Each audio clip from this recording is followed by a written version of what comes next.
Free audio post-production by alphonic.com.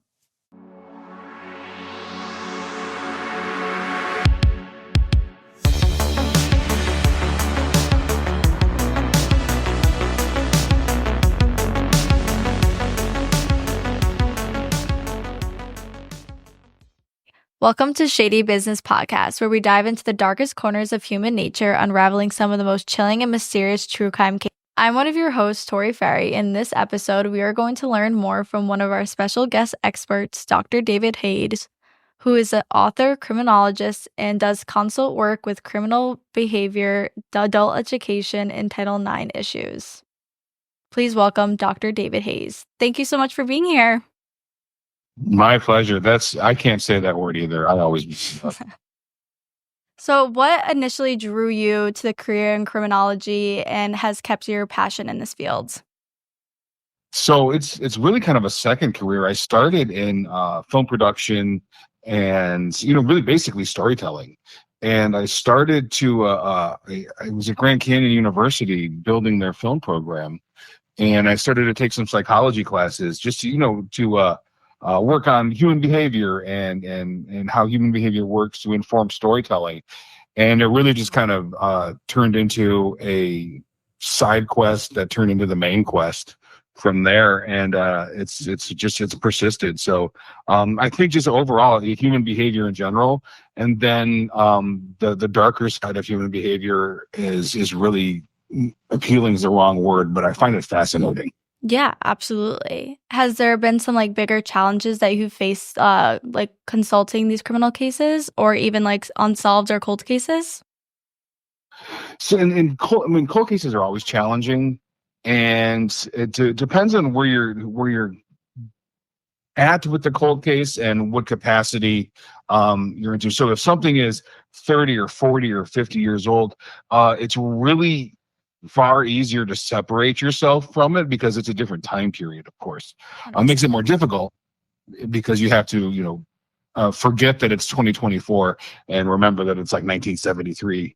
Yeah. But that's, really the kind of the crux of it. I love the puzzle aspect to it. And I also think that it's important for survivors and victim families and even, descendants a couple of generations on know that there's still people out there working, trying to bring them a little bit of justice. I hate closure because there really never is any, but justice I think is a proper term. Have you ever worked on a case that has just impacted you significantly?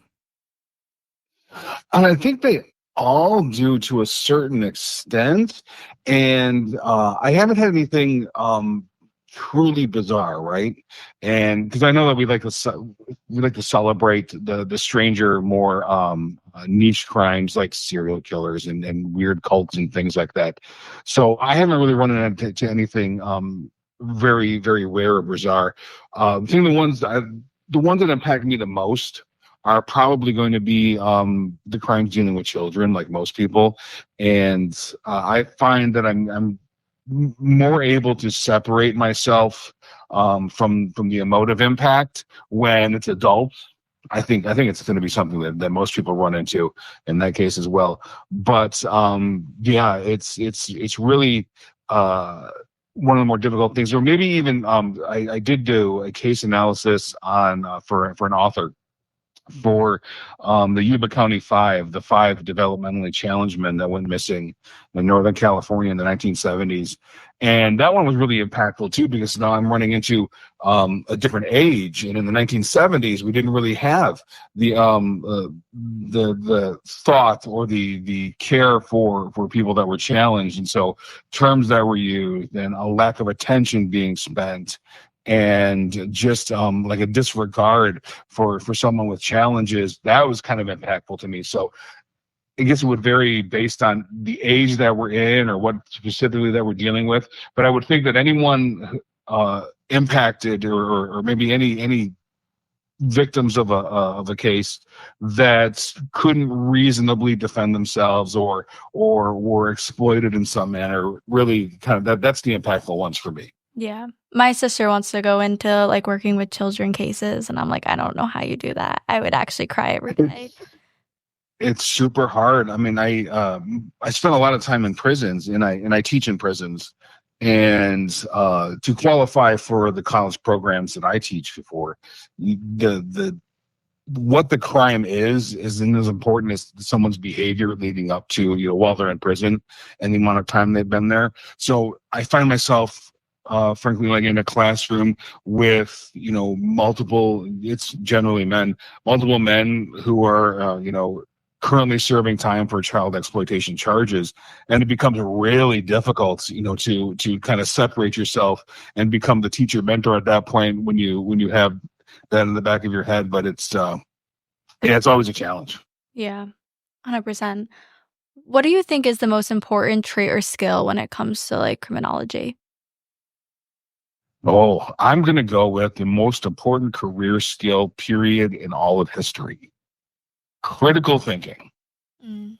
The ability to think critically about a problem, and at the same time getting rid of whatever confirmation bias you have, or getting rid of any number of different biases that we have as human beings, and be able to think critically around a problem, I think is probably the greatest skill that one can have. Ideally, you're problem solving. Yeah. And when someone's problem solving, if they walk into it, for example, you can walk into a case and it's 30 years old, and the first 20 years of the case, police have been totally focused, had tunnel vision on one suspect, and disregarded a bunch of evidence. And that's, it's easy to fall in line with that and continue the same vein of investigation, but to be able to get in there and think your way through it and eliminate things because you don't have that tunnel vision, because you've critically thought your way through and you've gotten rid of these biases, I think it's super important. And I was discussing this with a group of interns for our state police, and and I alluded to it earlier, but like contextual bias too is something we have to get rid of. So if you're walking into a cold case and it's set in 1978, or it's set in even the late 1990s, you can't apply 2024 ideas and ethical codes and moral codes and behavioral concepts to 1970 or 1990 or what have you and expect to come up with a result, because we have to have context of where we're at the time. And that's a really hard thing that a lot of people don't realize has to happen in order for these to be successful. Yeah. And I think that critical thinking also goes back to like when you teach in the jails and you have to put aside the fact that they're the child predators and stuff like that. You have to still look at them and be able to teach them. Yeah, humans are humans. At the end of the day, regardless of what we think. I was on a federal grand jury for 2 years during COVID. It has nothing to do with my career. I just happened to be picked to be on a federal grand jury, and they hand out indictments. And if someone sends child exploitive material over the internet, that crosses state lines, and that makes a federal indictment. And in this area, so indictments in grand juries are a little weird. So anyone can come in to the jury, and there's 30-ish. Plus, I think, or 20-ish. I can't remember quite how many were there. But law enforcement would come in and testify, and prosecutors would come in and testify. And the whole point of it was to give an indictment to say whether or not there's enough evidence to proceed. And the jury itself is comprised of regular, normal, everyday people, myself excluded, because I'm not a normal, everyday person. Obviously, I'm a little off on the dark side. But whenever law enforcement would come through, the jurors could question law enforcement, can question the prosecutors for these indictments, and there would always be questions. There would always be challenges to, like, felon in possession of a handgun, or any banking crimes that were wire fraud. There would always be challenges until a child exploitation case would come up. And then the room would shut down, and there would be like instant votes. If the accusation meant that they were guilty as far as this group of people were concerned. So it's an interesting kind of sidelight to the idea where we automatically kind of push guilt onto somebody without questioning if there's the accusation. And it played out in this in this scenario. And so I try and remember that whenever I'm dealing with somebody, like, what if this is, someone's grandfather that got that opened the wrong email one day. And it's hard to get around it. Someone finds like a terabyte full of child exploitation materials in their house. It's really difficult to, that was a mistake. I accidentally bought that at a garage sale. It doesn't really work that way. But I tried. That's what keeps me kind of grounded. Like, all right, I wasn't there. I don't know. This is a student, and that's kind of goes from there. Yeah. No, absolutely.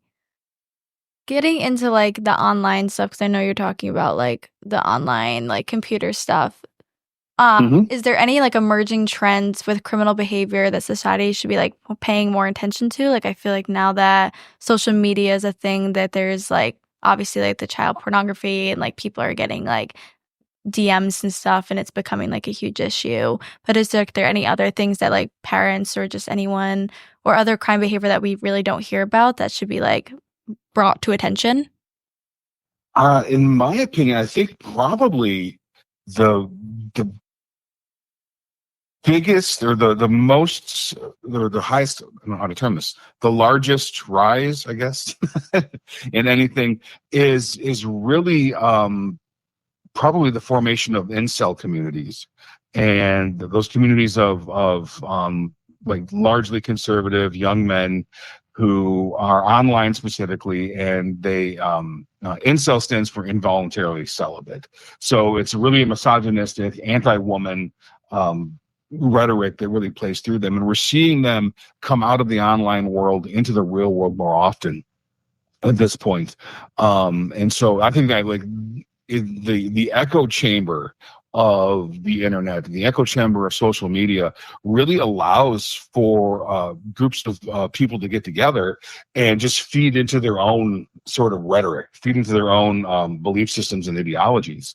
And the incel groups, I think, are probably, in my opinion, one of the most dangerous out there in general, since they're starting to really turn those online fantasies into real world actuation. And like I was discussing this, my mentor is a longtime criminologist, and he's worked so many different cases.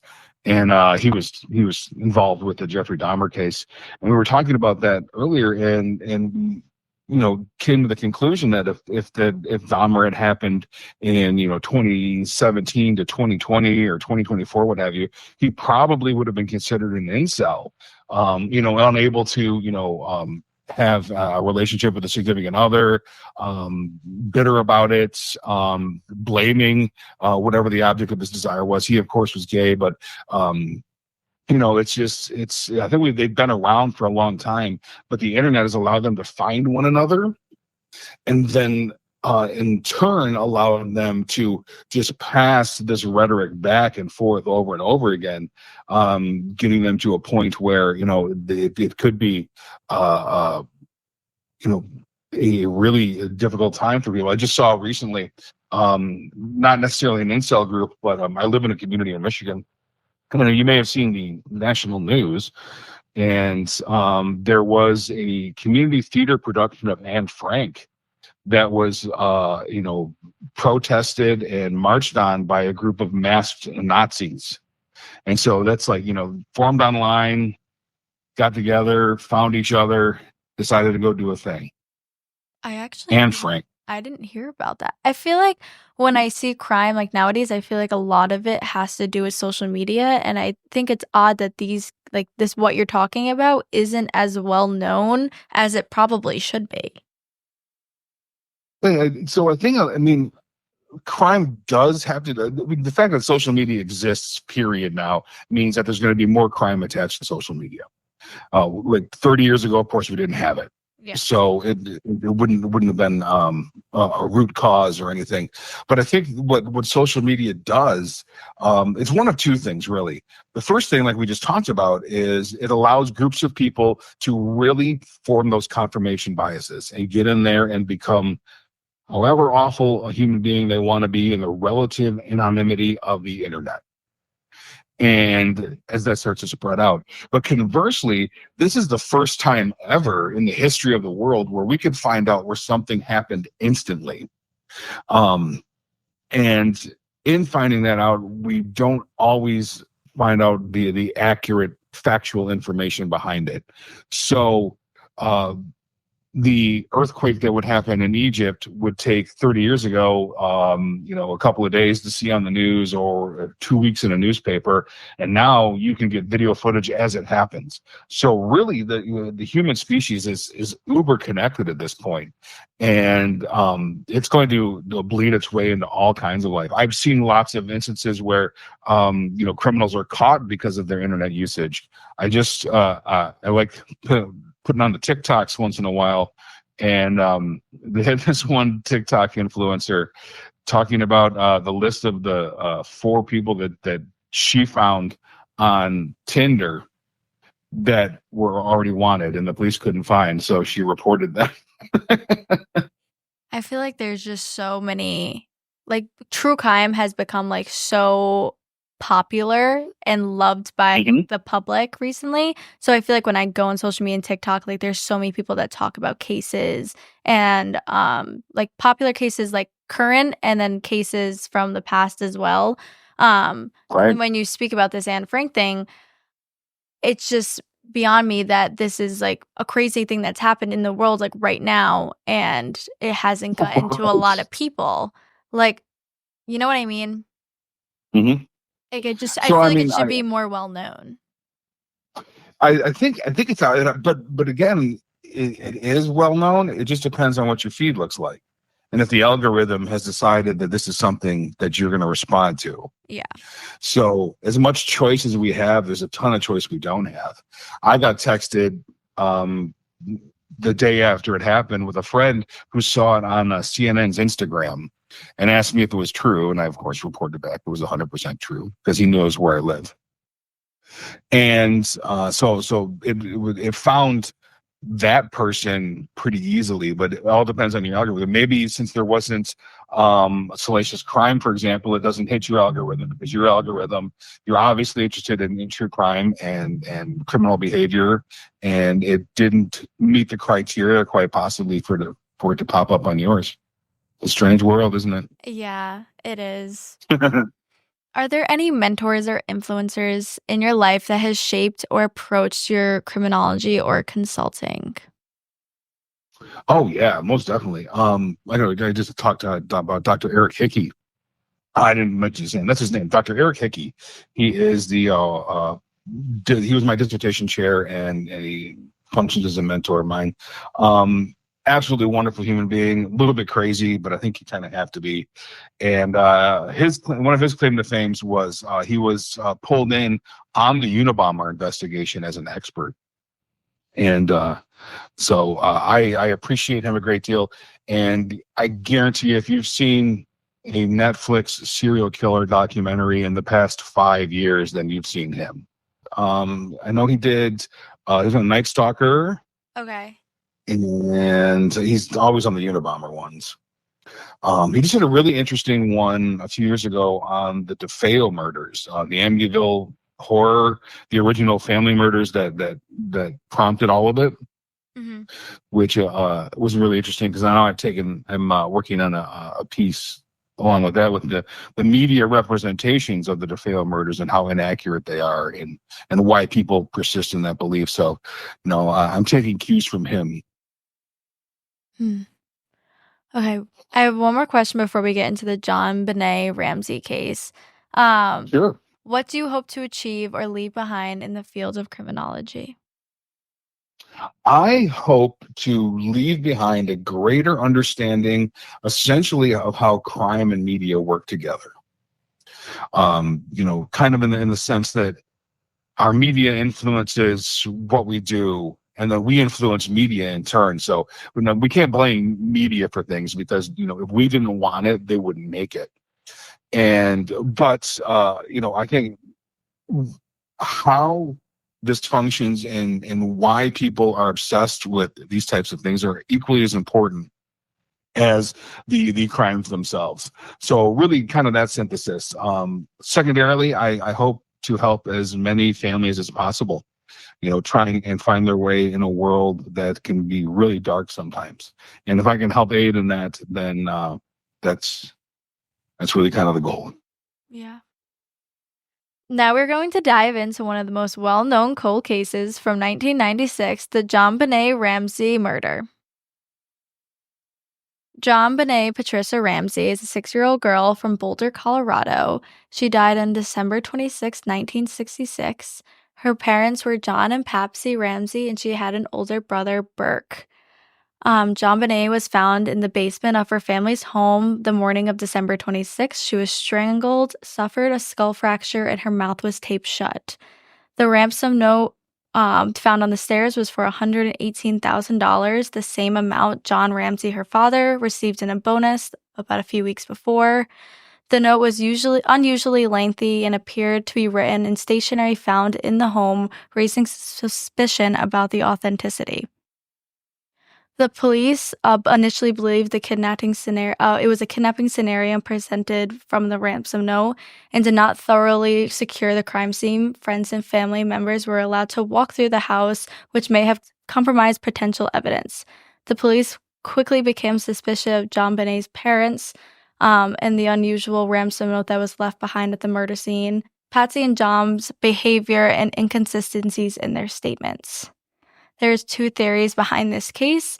Some investigators believe that the mother, Patsy, and the son, Burke, may have harmed JonBenét, and the parents staged the kidnapping to cover it up. And the handwriting in the ransom note was inconclusive, but some experts claim that it's Patsy's handwriting, but they don't know. A less commonly believed one is that the intruder broke into the house and committed the crime. The DNA found on JonBenét's clothes does not match any of the family members, leading to this theory. Investigators noted that there are signs to potential break-in, including a basement window broken, although it was all left inconclusive. Okay.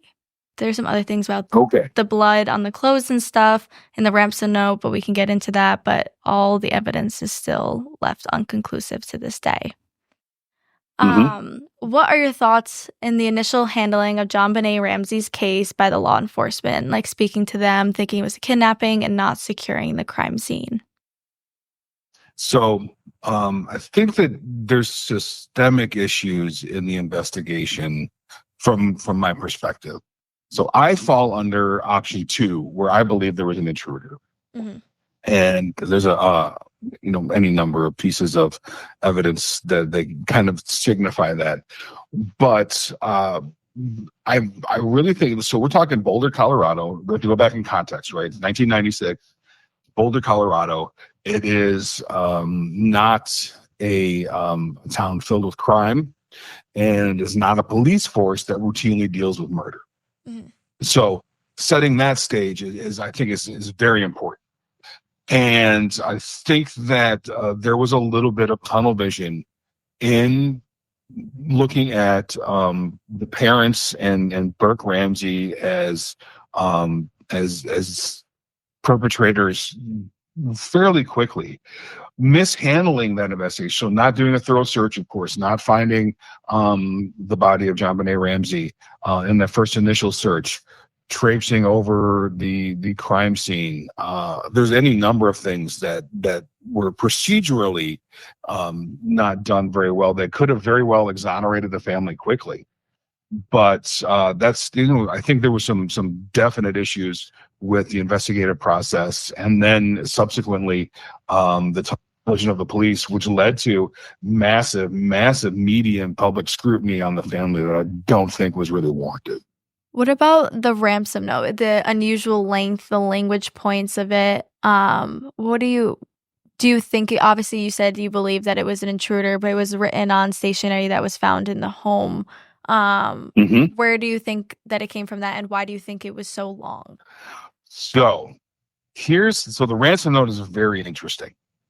And if we approach the ransom note from the aspect of the criminal humanities, and essentially the criminal humanities is a study of written and visual text, and so essentially a humanities class is applied to crime. And so it's really long. It is very strange. It's reads to me, and I've read the note multiple times. It reads to me like someone wrote a ransom note in the manner that they think a ransom note should be written, right? Yeah. As opposed to like actually looking for any kind of money or anything like that. It's if I can make an analogy, when I talk to someone who comes into prison, whether they've been there for 10 years or 20 years, I ask them, what did you know about how to behave in prison before you got there? And they're like, we didn't. It's like we're acting out what we think we should be doing based off of, whatever storytelling's out there. So it's like someone may have written this note based off of a movie they saw about ransom notes or kidnappings. And it feels that way in its approach to things. And the $118,000 is an interesting aspect of it. Interestingly enough, in Boulder at that time, there was another young girl murdered in her bed around the same time. And they believe the perpetrator for that got into the home before the family set their alarm, and then, went through with the deed, and then got out. So this was right around the same time. I believe it was a couple of months earlier or a couple of months after, something like that. And so there's already now local precedent for someone being in a home. And while in a home, one can overhear any number of things. If someone has a significant amount of time, they can look through bank statements. They can look through anything.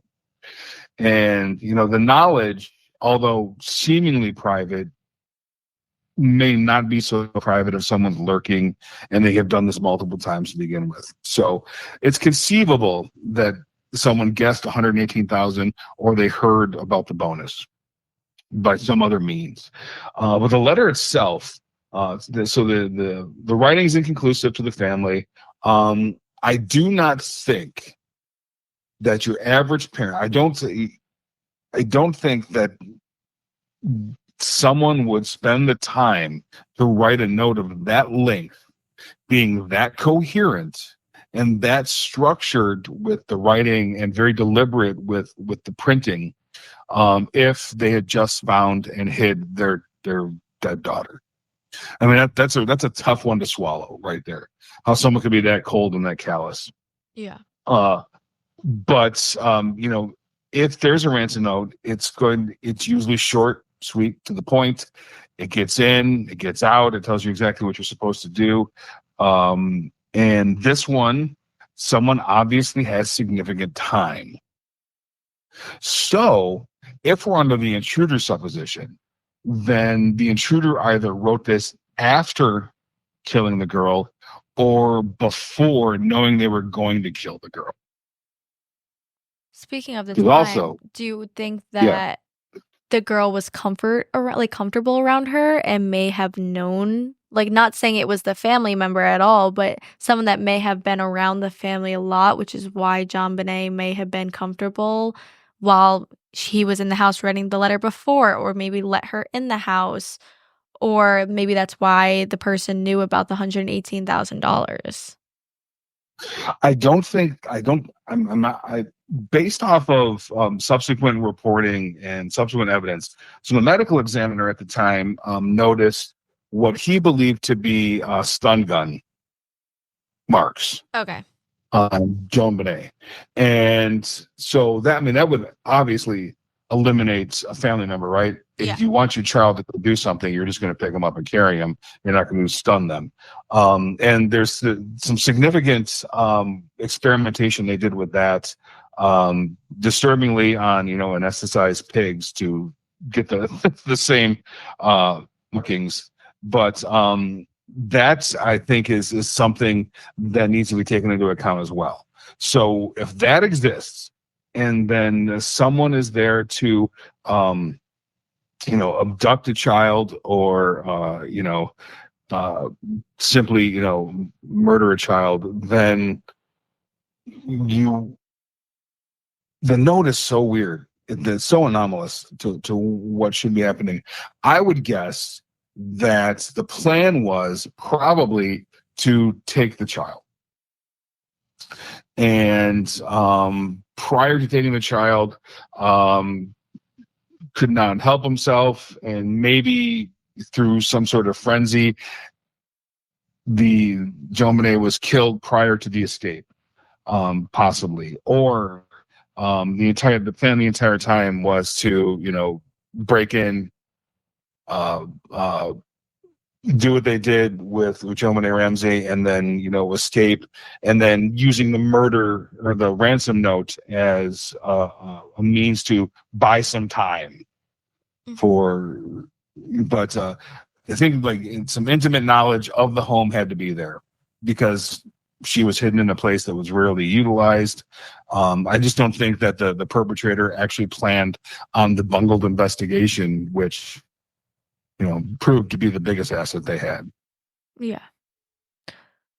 What about the DNA evidence? So obviously there was blood found on her clothes, but it has not been to this day identified about who it was. Do you think it could have been a result of contamination? Because obviously they let people onto in the house and walk around. They didn't secure it down, or do you think they just genuinely haven't found the suspect yet?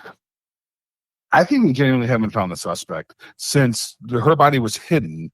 And even with people traipsing around the house prior to that, once she was found, the house went into lockdown.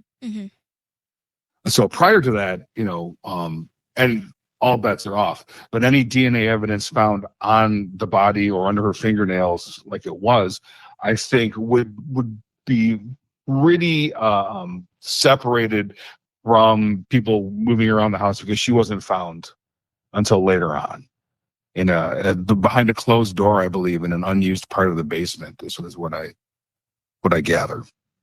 Yeah. So I think the sanctity of that evidence is pretty intact, and since no one in the family has come up as a match, that just means that whoever's DNA that is hasn't been put into CODIS yet. So obviously there's a lot of theories with this, and I know you said that you kind of go with the intruder theory. So that is of all the theories, that is the one that you stick with, that is what happened.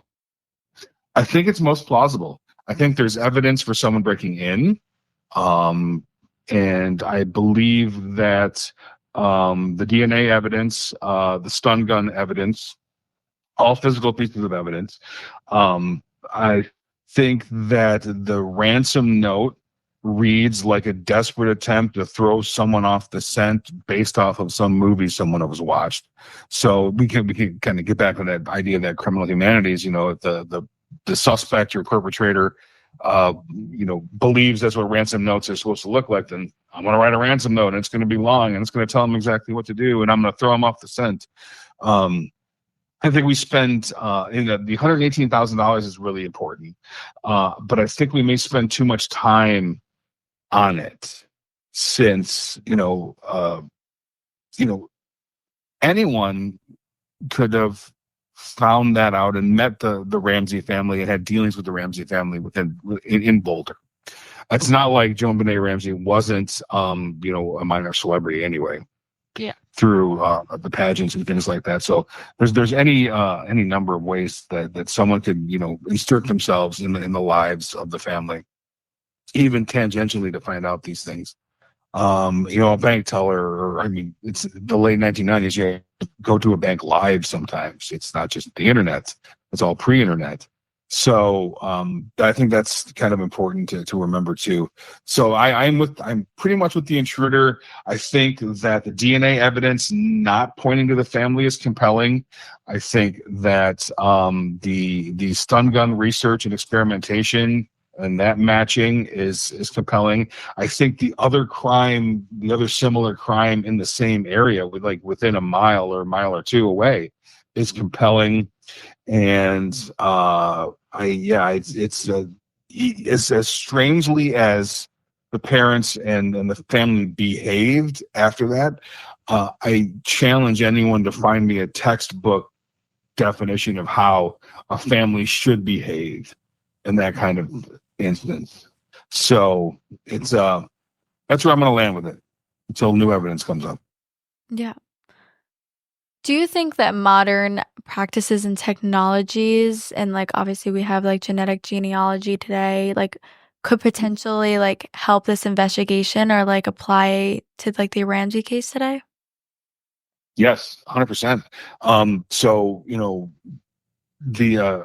I wasn't on the case, but I came in to make some comments after it.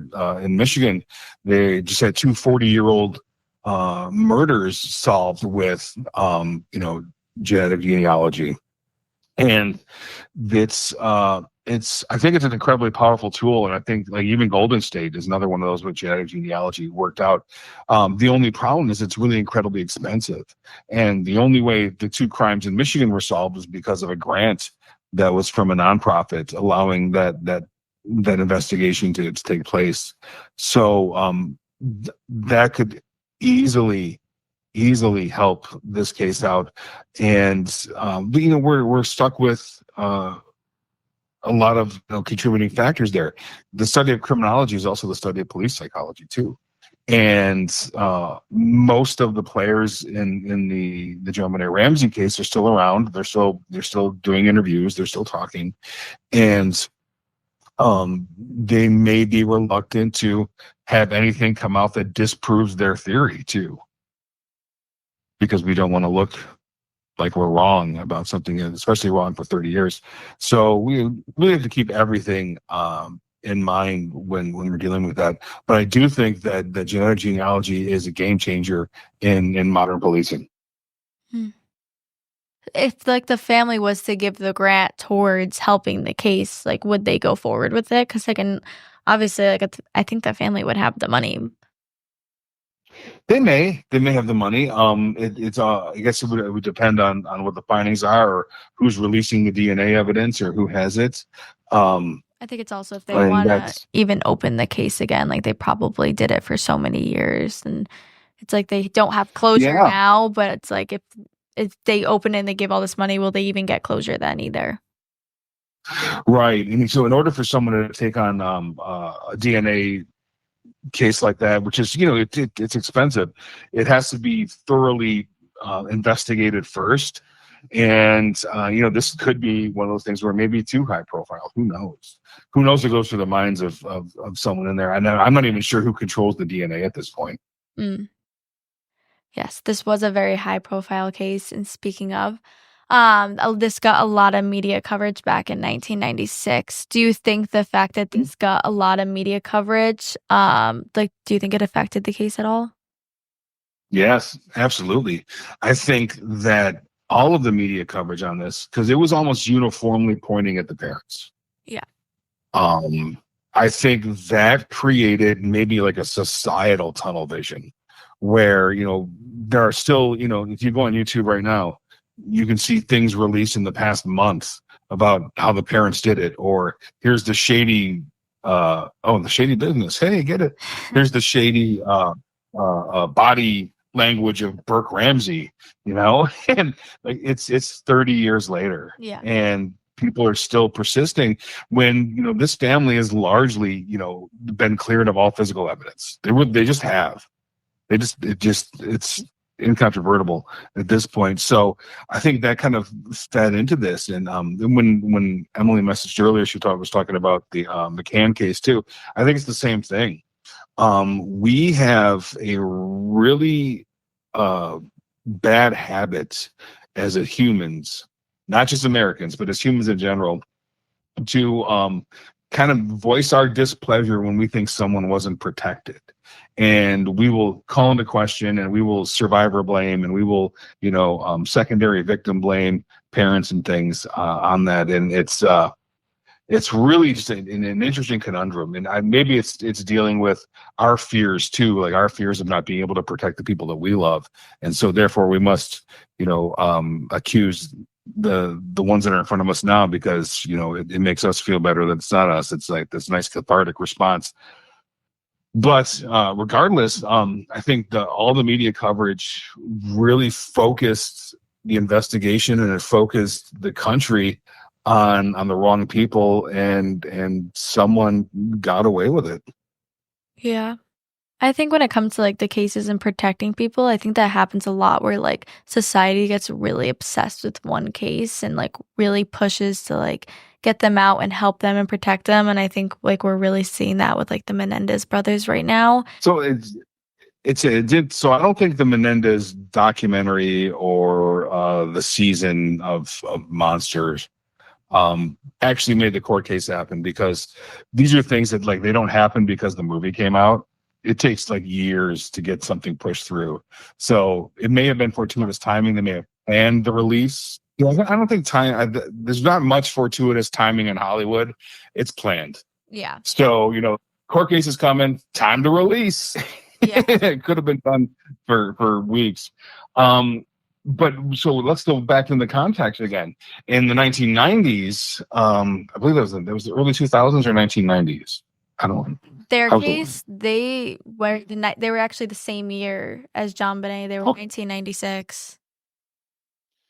So this is pre-internet, and I can tell you from experience that they were the villains in 1996. Yes. Those two guys were the absolute villains, because so we've got this whole society full of people that aren't rich, right? Mm-hmm. And the idea that someone that has everything would do something so horrible must mean because they wanted more. And so this idea of greed was put on these two brothers. We're also talking about a time when male sexual assault, so like sexual assault on males, just wasn't talked about. Yeah. And if that happened to you, you were really quiet about it because you were brought up to handle your business on your own, and any sign of weakness would be get you ostracized, or you'd be othered by your friend group or your social groups.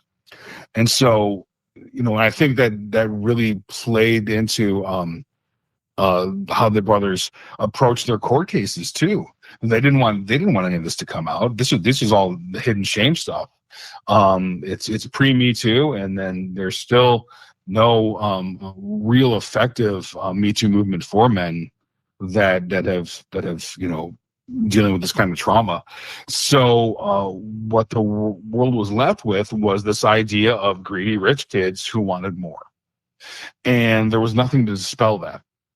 There really wasn't, and evidence wasn't introduced. We got some more tunnel vision, of course, from some more prosecutors and I believe some investigators saying that this is the way that makes sense. I guess it had to happen that way. Mm-hmm. And, the same way that they went to prison for so long. And of course, they did a horrible thing. The brothers, they killed their parents. Yeah. No doubt about it right there. But I think there's some mitigating circumstances in the assaults and the incest that would have explained quite a bit if the brothers were ready to have that out in the world, and then if the world was ready to believe that it existed. And that's something that we really couldn't control. Yeah. The world wasn't ready to believe that this sort of thing happened until now. And that's through years and years and years and years of allowing this idea of the socialization of men to get to a point where mental health and trauma and sexual assault can happen. And I think that's probably, if there's a silver lining to this case at all, it's the fact that now men can not fully be cognizant of all these things that happen, but are even just slightly more willing to recognize the issues that can be out there. It's interesting. So I did years ago, I did a master's thesis on sexual assault on college campuses, and there's no way to quantify non-reporting. You can't, find something that's negative, of course.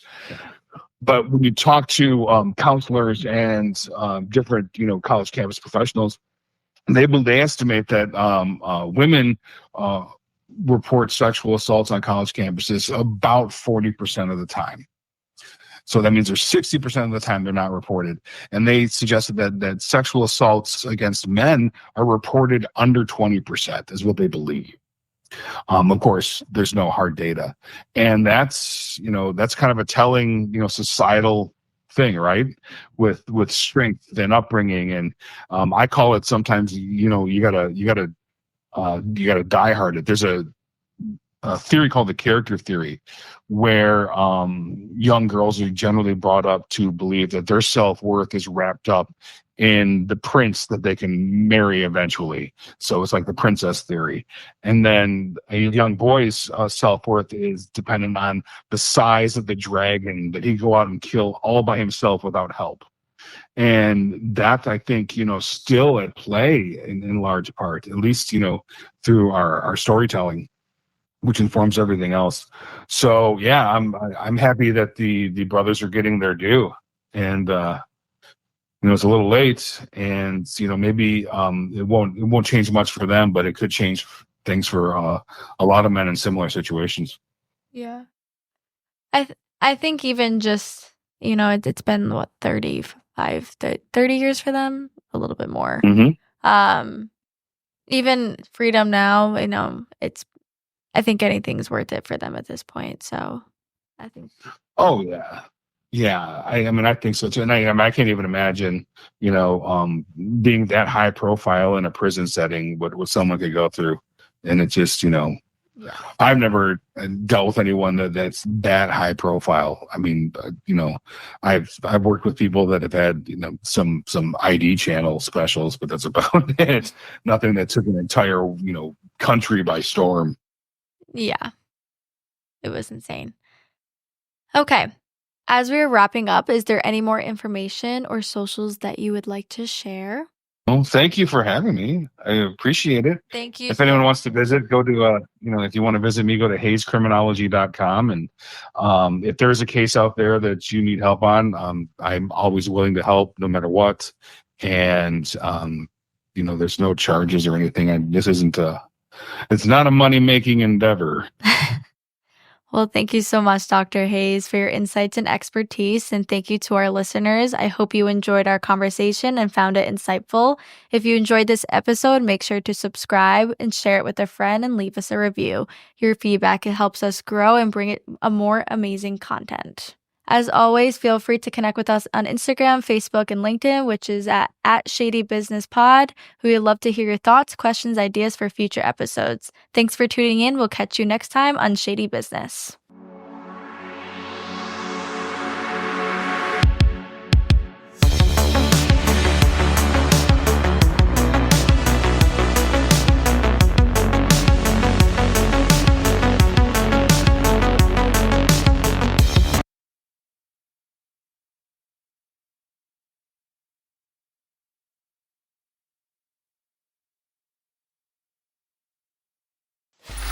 Free audio post-production by alphonic.com.